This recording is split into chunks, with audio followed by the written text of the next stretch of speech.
আসসালামু আলাইকুম বন্ধুরা। তো আজকে চলে এলাম আরো একটি গুরুত্বপূর্ণ বিষয় নিয়ে। যেটি হচ্ছে থাম্বনেল দেখে তোমরা অবশ্যই মনে হয় বুঝতে পেরেছো যে কোন বিষয় নিয়ে কথা বলবো। যারা এখনো ভর্তি হয়নি তারা যাতে অতি তাড়াতাড়ি ভর্তি হয়ে যায় এই বিষয় নিয়ে আজকে কথা বলবো। কারণ সারা দেশে আবারও যেহেতু আন্দোলন শুরু হয়ে গেছে, তাই একটু তাড়াতাড়ি ভর্তি হলেই বেশি ভালো হয়। কারণ কখন কি সিদ্ধান্ত আসে সেটা বলা যাবে না। যেহেতু একটা সময় ধরে দিয়েছে, তাই এখনো যারা ভর্তি হয়নি তোমরা তারা অবশ্যই ভর্তি হয়ে যাবে। আমার চ্যানেলটিকে এখন যারা সাবস্ক্রাইব করেনি তারা অবশ্যই সাবস্ক্রাইব করে বেল আইকনটি প্রেস করে দেবে, যাতে সকল প্রকার পড়ালেখার আপডেট এবং চাকরির আপডেট তোমাদের কাছে পৌঁছে যায়।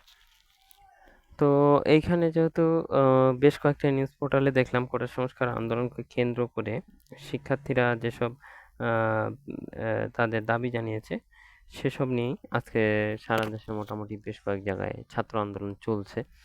এবং এই চলমান আন্দোলনের কারণে ভর্তি প্রক্রিয়ায় কোনো প্রভাব পড়বে কিনা সেটা এখনো বলা যাচ্ছে না। সেটা নিয়ে কোনো খবর পাইনি। এখন যারা এখনো ভর্তি হওনি, যারা এখনো ভর্তির জন্য অপেক্ষা করছো, তারা কিন্তু অতি সত্বর ভর্তি হয়ে যাবে। এবং যারা এখনো জানে না যে ভর্তি প্রক্রিয়া কবে চালু হবে বা কবে শুরু হবে, তাদেরকে যাতে যারা রয়েছে তারা যাতে ভিডিওটি শেয়ার করে দেয়, যাতে তাদের কাছেও পৌঁছে দেয়। কারণ ১ই আগস্টের মধ্যে ভর্তি না হলে কিন্তু তাদেরকে চৌথ আবেদনের জন্য অপেক্ষা করতে হবে এবং চৌথ আবেদন করতে হবে। তারপরে তারা ভর্তি হতে পারবে। তো আজকের ভিডিওটি এতটুকুই, এ পর্যন্তই। যারা দেখলেন অবশ্যই সকলকে ধন্যবাদ।